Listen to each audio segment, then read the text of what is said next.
Hi guys, habari wapenzi wa official dating assistants, wapenzi wa Orderly Love Story.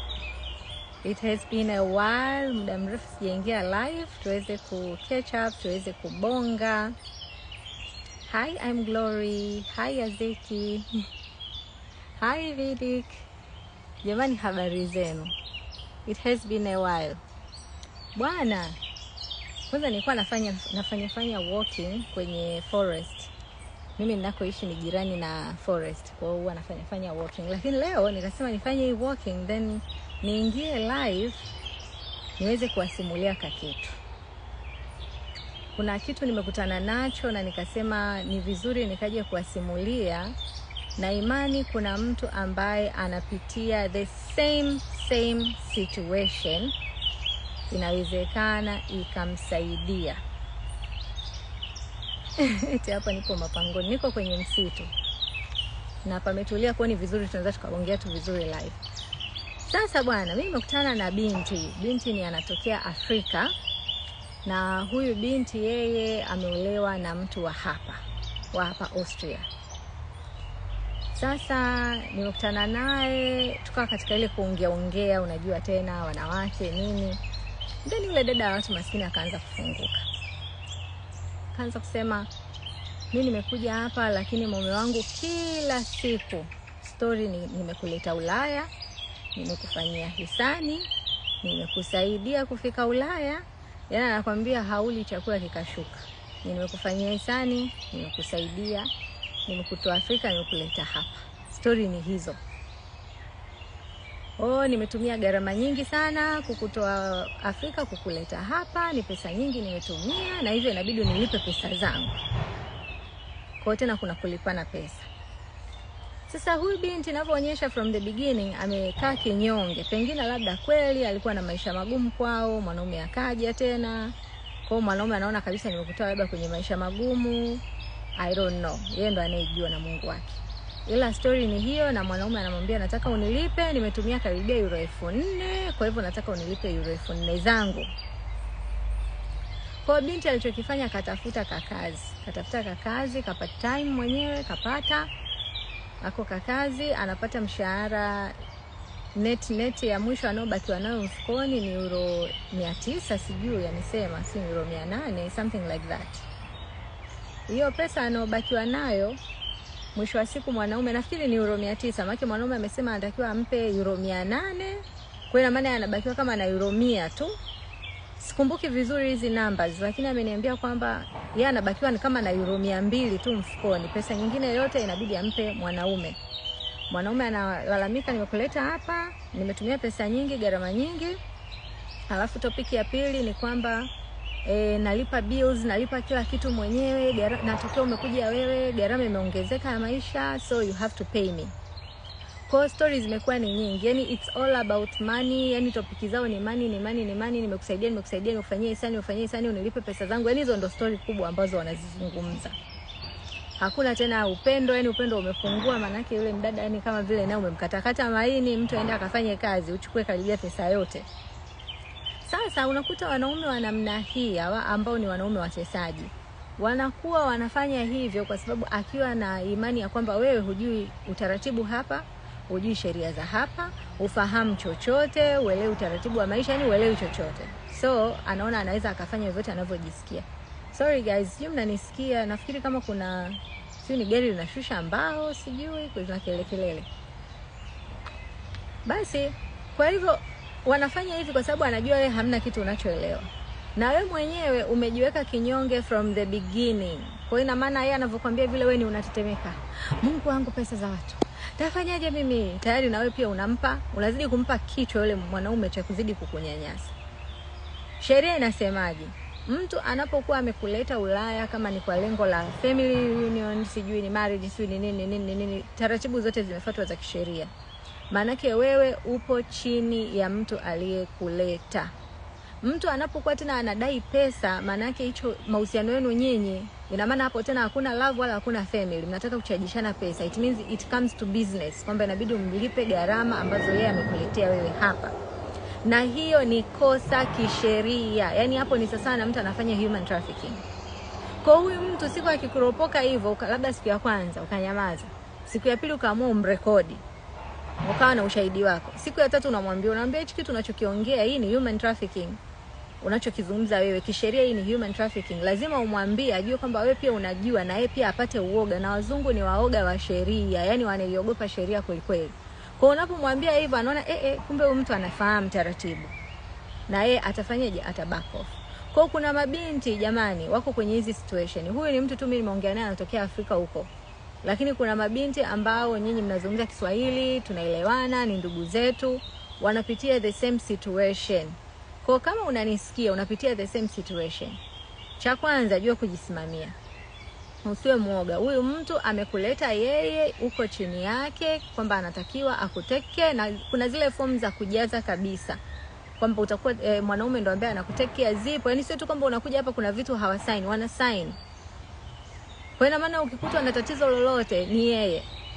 Kwa wewe umekuja hapa kwa family. Kwa kama ni family na maana ni wewe na yeye. Haijalishi uko kwenye ndoa, haijalishi hauko kwenye ndoa. Nyinyi ni mpo pamoja, sambamba.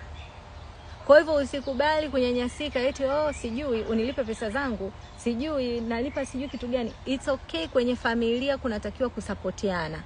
Kwamba umekuja mwanzo alikuwa anaishi peke yake, gharama ni tofauti, na sasa hivi umekuja wewe umeongezeka, kila kitu kinaongezeka. Gharama ya chakula inaongezeka, gharama za bills zinaongezeka, umeona Lakini haimaanishi kwamba basi tena uninyanyase, wanasema unifanyeje, uninyanyase au usile unishurutishe. Tunatakiwa tusapotiane as a family, tunatakiwa tusapotiane kama watu ambao wako kwenye mahusiano, kwamba bwana na wewe umepata kazi, kuna shida gani kusupport nyumbani kwenu? Kuna shida gani? Kuna shida gani kulipa baadhi ya bills as a supporting your man? Hakuna shida. Na istosha wewe ndio kwanza umekuja, ni mgeni kwenye hiyo nchi, ndio kwanza unajitafuta. Yaani ndio kwanza hata pension huna, huna chochote. Hata leo hii wewe mwanaume pue, leo hata unaanzia wapi unamalizikia wapi Au kimetokea la kutokea sio talaka pue, leo hata unaanzia wapi unamalizikia wapi? Kwa sababu pia sheria ya talaka sasa hivi ukiwa umeolewa ni ndoa lazima itimize miaka 3. Ndio wewe kama ni mke unakuwa una haki za mume wako kama mke. Hii miaka ya mwanzo kwenye hizi ndoa za mbali za kuoana na kuletana kwenye nchi husika, hii miaka 3 ya mwanzo ni miaka ya uangalizi. Kwa bado unakuwa hauna haki ya mke ya kwamba utarithi, si utafanya nini, hakuna. Lazima miaka 3 ipite ndio sheria inavyosema. Kwa sasa wewe ndio kwanza umefika, huna chochote, huna mbele, huna nyuma, ndio kwanza unajitafuta. Mtu tayari anaanza kukuambia kwamba mshahara wako unipe mimi. How come? Hayo ni manyanyaso ya kifedha. Huo ni unyanyasaji wa kifedha. Financial abuse ndio hiyo. Kwa lazima msichana ujue haki zako na ujue kujisimamia. It's okay to support nyumbani, it's okay to support your partner, lakini unamsupport kwa style ipi? Mnasapotiana kwa style ipi? Haimaanishi umeingia kwenye mahusiano kisa ni mzungu kakuleta hapa, then ufanye kazi mshahara wote auchukue yeye kwa sababu sijui alikuleta, alitumia gharama nyingi, kwa sababu sijui analipa kitu gani, analipa bills, sijui gharama ni kubwa, sijui kitu gani. Huo ni unyanyasaji, hiyo ni financial abuse. So you need to know haki zako. Ni vizuri unapofika kwenye hizi nchi, nenda shule, kasome, nenda kajue haki zako na wajibu wako kwenye hizi nchi ni zipi. Ni mambo ya msingi sana. Itakusaidia kuepukana na unyanyasaji wa namna yoyote ile. Haimaanishi kwamba wazungu ni malaika hawafanyi unyanyasaji, wanafanya. Tena anajua amekutoa wewe Afrika huko, ujui taratibu huko zikoje, ujui haki zako ni zipi, anakunyanyasa vizuri kabisa. Tena mchana kweupe. So it's not bad, wala sio kitu kibaya kusupport each other.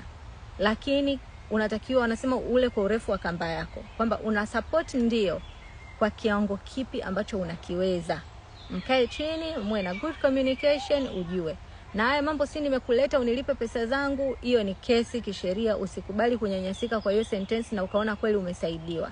Na jamani, ukiwa tokea nyumbani, tafuta kitu cha kufanya, tafuta shughuli ya kufanya. You need to have a life. Hata huyo mtu anapokuja kuonana na wewe, anataka ni kukuoa, anataka kukuchukua mwishi wote, akukute una maisha, inapunguza manyanyaso. Amekukuta anakuambia basi wewe tena ndo nyumbani hawali, yeye ndo awalishe.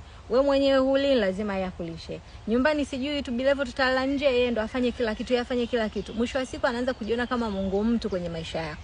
Kwa hivyo atataka akufanye vile unavyojisikia endapo utakutana na mwanaume mbaya. Ukikutana na mwanaume mbaya atataka kufanya vile anavyotaka yeye. Unless otherwise ubahatishe ukutane na mtu mzuri, ndo mnaweza mkaenda sawa. Kwa guys, be careful, anza kujitengenezea maisha nyumbani, na unapofika kwenye nchi za watu jitahidi kusoma lugha, jitahidi kujua haki zako na wajibu wako kwenye hiyo nchi husika uliofika ni upi. Itakusaidia kuondokana na manyanyaso madogo madogo. Itakusaidia kuondokana na hizi aibu ndogo ndogo. Sasa hizi umetoka huko umefika hapa tayari. Unafanya kazi unapata mshahara wa 1000. Anakuambia 1000 ni lazima unipe mimi. Nimekuleta hapa. Alafu unabakiwa na nini? Euro 900 unipe mimi. Unabakiwa na euro 100. Euro 100 Ulaya ni kitu gani jamani? Ni kitu gani? Unahitajika uende kazini uwe na tiketi. Unahitajika hata mwenzako, na maana hata ndio wale mambo umekutana hata na marafiki zako, unaogopa hata kwenda kuonana nao kwa sababu hata hela ya kununua kahawa tu ya euro 3, euro 4 huna. Umesikia sijui mwenzio kajifungua, unaogopa hata kwenda. Ni mwenzio kajifungua, wewe huku ni unachanganyikiwa kwa sababu unaona wataniona kama labda mimi sijui sipendi watu, si wataniona mimi nini. Kumbe hata kazawadi tu ka blouse hauwezi kununua ukampelekea mtoto. Hata kale kanyela mumo huwezi kununua kwenda kumpelekea mtoto. Kwa sababu gani? Umebanwa. Kwa hivyo jamani, tujue kwamba tuko kwenye mahusiano, we need to support each other. It's okay to support your partner, it's okay to support your home. Ni kitu ambacho kitakusaidia, ni kitu ambacho ni kizuri katika familia, lakini unasaidia kwa urefu upi? Usifikie kuingia kwenye financial abuse. Na watu wengi, wasichana wengi ambao wameolewa na wazungu, tena ukikutana na mzungu ndo mwenye tamaa kweli kweli, ndo mbaya kweli kweli, yani anataka akubane kweli kweli kwenye hiyo sekta ya finance. Atakubana kweli kweli, hautafurukuta. Na kwa sababu wewe umesharuhusu from the beginning, basi it will continue. It will continue. Kwa guys, nimekuja kuzungumza na nyinyi, nimekutana na hii story ya huyu dada, nikasema huyu dada historia alionipa leo, and she's not okay at all. Ni mambo mengi tu hawezi kuzungumza. Yani hawezi kuzungumza mengi. Labda with time labda anaweza akaja akafunguka zaidi, lakini anaonekana hayuko sawa, anapitia mambo mengi magumu. Kazungumza haya ya mwanzo, lakini najua kabisa kuna watu ambao wana go through haya ninayozungumza hapa. Huyu dada ambaye ana go through, ambaye sio Mtanzania, wapo wenzetu ambao ni wa Tanzania, wa Kenya, Waganda ambao tunazungumza Kiswahili, Warundi, wapo ambao kwenye mahusiano na wana go through this. So guys, nimesema tuje tuongee katika haya ambayo nimeyazungumza. I hope kuna point 1, 2, 3 utakuwa umezicatch ambazo zitakusaidia. Wanasema jaribu kusikiliza, chuja yale yenye manufaa, basi na wewe uweze nini kuyabeba. Jamani, msione tu mzungu nikiolewa naye atanifanyia kila kitu, atanifanyaje. Kuna wazungu anakuoa ili wewe ndio uwe chuma ulete wake. Yaani wewe ufanye kazi, pesa umpelekee. Tena kuna wengine hadi na kazi wameacha. Tena jamani, sasa ngojeni niwaambie ni tabia nyingine ya wazungu. Kuna wazungu ambao amesha kuoa wewe, umefika pale nyumbani, kitendo cha wewe kupata kazi, mwenzako tayari mshahara wako ameshaupigia mahesabu siku nyingi. Yaani unakuta tena na mwingine ndo anaenda kuchukua na gari, anaenda kuongeza mkopo wa gari, anaenda kuchukua gari la bei juu zaidi. Kwa sababu gani? Anajua ule mshahara wako wewe utalipa gari. Yaani matumizi yake yanaendana na wewe. Wewe hajui kama unataka una matumizi yako, hajui mipango yako na mshahara wako ikoje, yeye tayari ameshapanga matumizi ya mshahara wako. Wapo. Yaani nakwambia hivi, ndo umepata tu hiyo kazi sio nini, ndo anataka abadilishe sio na laptop akachukua mkopo. Kuna watu wanaishi kwa mikopo tu, kuna watu wanaishi kwa credits. Yaani kila kitu anachukua credits, television, computer, simu, gari, yaani kila kitu anachukua ni kwa credit. Sasa wewe umepata kazi, ma credit yanaanza kuongezeka. Kwenye kichwa chake akijiambia kwamba mshahara wako utalipa hizo credits. Yaani wewe ndio utakayelipa. Wapo watu wa namna hiyo. So you need to talk. Lazima muwe mna communication, lazima uongee. Ukikaa ndio mtafanyaje, amenileta Ulaya sasa amenisaidia. Yaani maisha yako yatakuwa magumu kwa muda mrefu sana mpaka uje uamue ku make step ahead. Kwa wapo wazungu wa namna hiyo. Yaani wapo. Kwa guys, be careful. Mzungu sio malaika, ni mwanadamu kama mwanadamu yoyote. Kwa kila mmoja ana tabia yake, kila mmoja ana roho yake, kila mmoja ana goals zake, kila mmoja ana mipango yake. Kwa hiyo lakini mwisho wa siku lazima mkae chini muwe na mipango ambayo mmekubaliana. Usikubali tu kupelekwa tu na ukaingia kwenye hii financial abuse. Financial abuse sio kitu kizuri kabisa. Unakuta mtu zingine ndio unapata depression, hata ile depression imetokana na nini? Na ukiwa unazungumza na mzungu especially mambo ya pesa, yani unatakiwa ujipange, usikurupuke. Jipange, tengeneza points zako vizuri ambazo unaona zina make sense. When you argue with points. Kwa sababu bila hivyo ni hata kushinda points na haitakusaidia. Mtajikuta mmeingia tu kwenye ugomvi na mwisho wa siku mambo ni yale yale. So unapofika sehemu unataka kuzungumza mambo ya finances na mzungu, yani jipange, kaa chini jipange. Sio tu unaanza hela tunachukua wewe, mimi nitatuma hela nyumbani ipi? Hapo tena ndio ugomvi utazidi na atakushinda. Kwa sababu wenzetu hawana mambo ya kusaidia kwao. Kwa mtajikuta mnaingia kwenye sintofahamu ambayo haitakusaidia. Kwa lazima unapozungumza naye kwa vipengele. Kaa chini, jipange, tengeneza sentence yako vizuri, tengeneza points zako nzuri ambazo unajua tukizungumza akiargue hivi na argue hivi, akiargue hivi na argue hivi. Kuna watu ambao ni wazungu wa namna hiyo, yani ndani ya nyumba ni lazima muargue, wapo. Yani ni lazima ujitetee, wapo. Ni lazima uargue, yani ujue kuzozana utafikiri huko mahakamani, ni kama mnashindania kesi, wapo. Kwa wale ambao mnadhani eti kuna wazungu ni malaika, nikiolewa naye atajenga kwetu, atafanya kile, atafanya kile, atanifanyia hivi, wapo ambao hawako hivyo. And people wanna go through a lot kwenye hizi kind of relationship. Yani ni mtu ameshaingia kwenye mahusiano, mapenzi yameshaisha, ameshachoka, unakutana na dada watu. Yani ni amechoka, yani ameachoka mahusiano, ameachoka kupita maelezo. Ni ndani ya muda mchache lakini ameshachoka kwa sababu ya vitu kama hivi. Na hivi vitu kama hivi vinachosha kupita maelezo. So msichana, sijui ni mkaka, mnakuja huku, mwanamke sio anaanza kukuletea hizo habari. Stand. Haja kuokota kwenye mtaro. Amekuleta hapa, taratibu zikoje? Yani wetu cha muhimu, jua wajibu wako na haki zako. Na hizi nchi za Ulaya ambazo wanazungumza lugha yao, soma lugha, koma na lugha. Usianze mimi mambo ya shule hata siyawezi. Yani mimi na shule mimi hapa nawaza hela tu. Sio kitu kibaya, lakini hii shule lugha yao itakusaidia pakubwa. Ndio umeshaishi kwenye hizi nchi, ndio unaishi humo ndani. Utaki usitaki hiyo lugha lazima uijue.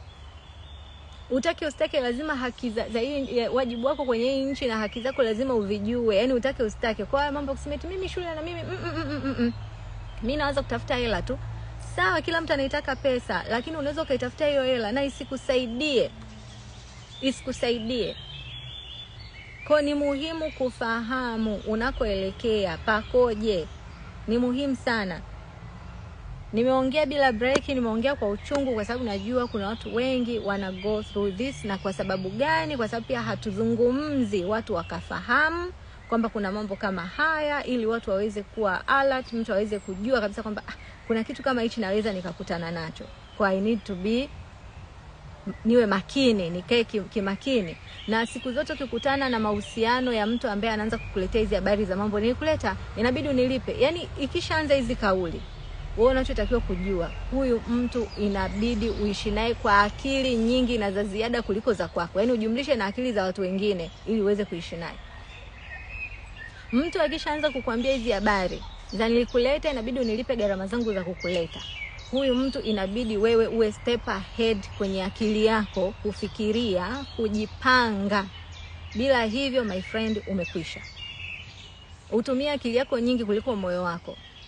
Sio tena mambo ya kukaa unaanza kulia. Wewe unalia tu umejifungia. Hauna hata mtu wa kusema naye, unaogopa nikisema watanitangaza, wataniambia mzungu wangu si kitu gani. This is life. We